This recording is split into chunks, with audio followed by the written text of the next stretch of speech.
ایک اللہ ہی تو ہے جو تمہاری پکار سنتا ہے، ہر مشکل میں ساتھ دیتا ہے۔ پھر تم قسمت کا شکوہ کر کے رب کی ناراضگی کیوں مول لیتے ہو؟ اللہ بہتر جانتا ہے کہ کب تمہاری دعائیں قبول کرنی ہیں۔ تم بس یقین رکھو، بہت جلد قبولیت کی خوشخبری ملے گی انشاءاللہ۔ اپنے ذہنی سکون کے لیے کچھ لوگوں کو نظر انداز کرنا آپ کی کمزوری نہیں، عقل مندی ہے۔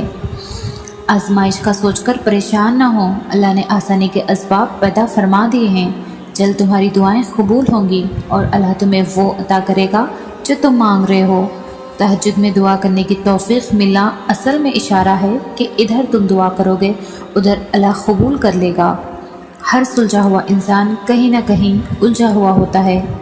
ایک دو دفعہ مانگ کر پلٹ جانے والوں کے لیے اللہ کن نہیں فرماتا، اللہ ان کے لیے کن فرماتا ہے جو اس سے آخر تک مانگتے ہیں۔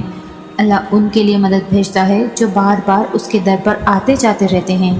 اللہ ان کی دعائیں قبول کرتا ہے جو دیری کے بعد بھی رابطہ بحال رکھتے ہیں۔ اپنی من پسند چیز پانے کے لیے اللہ کو اس کے من پسند انداز سے راضی کرنا پڑتا ہے، اور سبھی عبادتوں میں اس کی پسندیدہ عبادت دعا ہے۔ تو پھر اللہ کے دہلیز پر چکر لگاتے رہا کرو، کیونکہ اللہ معجزے انہی کے لیے کرتا ہے جو اس کے در پر دستک دینا نہیں چھوڑتے۔ زندگی صبر سے شکر تک کا سفر ہے۔ کیا یہ کافی نہیں کہ اللہ خود کہتا ہے ڈرو مت، میں تمہارے ساتھ ہوں، سب کچھ سن رہا ہوں اور سب کچھ دیکھ رہا ہوں۔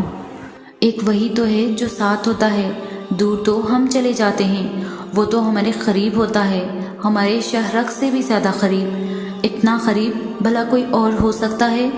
وہ کبھی بھی تم سے بیزار نہیں ہوگا، چاہے تم اپنی ایک ہی بات کو لاکھ مرتبہ ہی کیوں نہ دہراؤ، وہ ہر بار اتنی ہی توجہ اور محبت سے سنے گا جیسے پہلی بار سنتا ہے۔ تو کس بات کا انتظار کر رہے ہو؟ کہہ دو اسے، سنا دو اپنی داستاں۔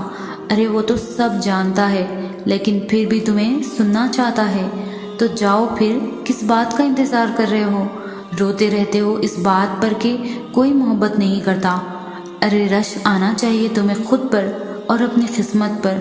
وہ پوری دنیا کا مالک جس کے حکم سے دنیا چل رہی ہے، وہ کرتا ہے تم سے محبت۔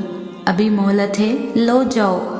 وہ تمہیں نہیں پوچھے گا کہ اب کیوں آئے ہو، وہ یہ نہیں کہے گا کہ ٹھوکر لگنے کے بعد آئے ہو۔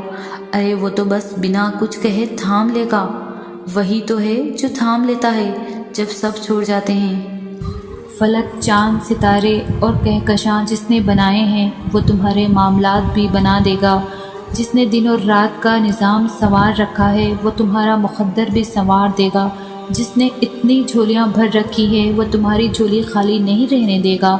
وہ کن فرمائے گا اور ضرور فرمائے گا۔ تہجد ایسا مرہم ہے جس کے پاس ہر چوٹ کا علاج موجود ہے۔ بس تمہیں یقین رکھنا ہے، پھر وہ زخم بھی بھر جائیں گے جو تمہیں لگتا ہے کہ کبھی بن نہیں سکتے، اور وہ قصے بھی مکمل ہو جائیں گے جو تمہیں لگتا ہے کہ انہیں کوئی مکمل نہیں کر سکتا۔ اور مت بھولو تمہارا رب سب کچھ کر سکتا ہے، سب کچھ۔